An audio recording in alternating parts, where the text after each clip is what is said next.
Καλή καινούργια χρονιά σε όλους. Ναι. Τώρα έρχεται καινούργια χρονιά του 25. Ακριβώς. Τώρα αναρωτιέμαι. Τώρα είναι η καινούργια χρονιά του 25. Το 2024 ήταν λίγο πιο... λίγο εντάξει τα λοιπά. Μα τώρα είναι η καινούργια χρονιά του 24. Είναι η ώρα να δώσουμε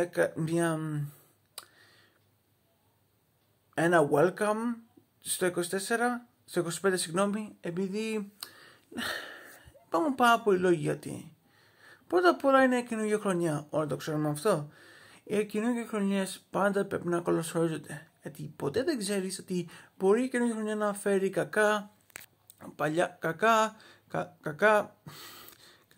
καλά, αλλά ποτέ δεν το ξέρεις αυτό, γιατί αυτή είναι η καινούργια χρονιά.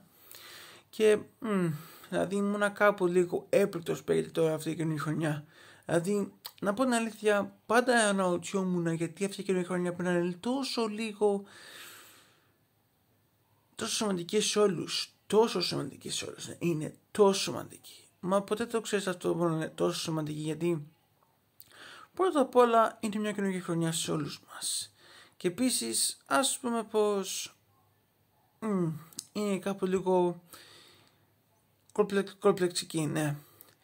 Μα θα το έλεγα κανονικά στο δικό μου Facebook, μα fuck it, ας παλιώσει, ούτε τόσο δεν χρησιμοποιώ το Facebook με έτσι κι αλλιώς. Μα μπορώ να πω καλή κοινωνία στο κανάλι μου έτσι κι αλλιώς. Μα τουλάχιστον ξέρεις τι, ας είναι τουλάχιστον αυτή η κοινωνία χρονιά πολύ σημαντική σε όλους. Γιατί τουλάχιστον αναρωτιέμαι πάρα πολύ πόσο θα τελειώσει. Δεν το ξέρεις. Μα τουλάχιστον είναι τώρα η πρώτη της μέρα στον κόσμο, οπότε να το καλωσορίσουμε. Μα τώρα το 24 είναι λίγο πιο θα είναι λίγο πιο καταστροφικό. Δηλαδή το 24 ήταν κάπως λίγο καταστροφικό. Δηλαδή με όλα τα γεγονότα που έγιναν γύρω στο έξω κόσμο και στο δικό μας. Μα τώρα στο 25 ποτέ δεν το ξέρεις. Τώρα θα βολούν καινούργιες επλήξεις στον κόσμο μας.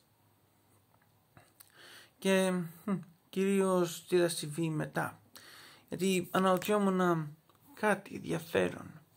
Κοιτάξτε, είμαι και τόσο κομπλεξικός τύπος με τις διαφορές μου κτλ.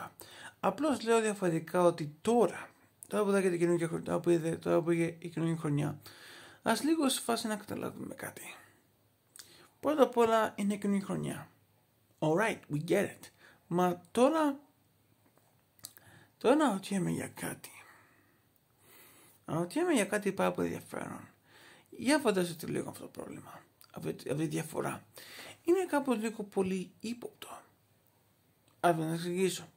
Το 24, 23, 22, 21 και 20 ήταν το 20 σίγουρα για τη χρονιά. Μαζί και κάποιες υπόλοιπες χρονιές, μα τουλάχιστον τις χρονιές ήταν κάπως λίγο πολύ έφεραν κακές και καλές στιγμές.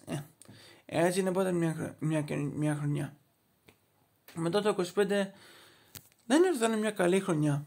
Και επειδή το ξέρεις αυτό, μπορεί και ναι, μπορεί και όχι. Μα τουλάχιστον τώρα αναρωτιέμαι τώρα ενδιαφέροντα θα συμβεί. Μα και επίσης τώρα, για όσους που αναρωτιέστε γιατί έσφισα κάποια από τα βίντεο μου, είναι επειδή ήθελα λίγο να φτιάξω λίγο το κανάλι μου σε κάτι πολύ ισορροπικό στο δικό μου το στυλ. Έτσι Μάκο. Μα επίσης τώρα το 25 θα είναι λίγο πολύ μια πάρα πολύ ενδιαφέρον χρονιά. Ας το ελπίζω εγώ, γιατί το λένε οι υπόλοιποι είναι μια πάρα πολύ καλή χρονιά. Μα ας το ελπίζω και εγώ επίσης. Δηλαδή το 25 είναι μια μεγάλη χρονιά και είναι και στη μέση του 1 και 10. Δηλαδή το 5 είναι και καλά 5, 10, 15. Ξέρεις τι εννοώ. Τώρα πάντως το 25 τώρα θα είναι λίγο πολύ ενδιαφέρον. Μα τουλάχιστον μάλλον μπορεί να είναι. Μα επίσης μπορεί τουλάχιστον να είναι πάρα πολύ crucial. Μα και αυτό. Μα όλοι πρέπει να βγάλουμε αυτά τα προβλήματα έξω. Γιατί πρώτα απ' όλα, παρόλο που αυτές οι προηγούμενες χρονιές του 24 ή τις υπόλοιπες μπορεί να είναι κάπως καλές και κακές στιγμές, Μα τουλάχιστον πρέπει να βγάλουμε όλα αυτά επίσης στην άκρη, γιατί τουλάχιστον παρόλο που το 25 είναι μια καινούργια χρονιά μπροστά μας, το που ξέρουμε είναι μόνο ένα πράγμα. Ότι είναι μια καινούργια χρονιά. Και καλή καινούργια χρονιά του 25. Και yeah.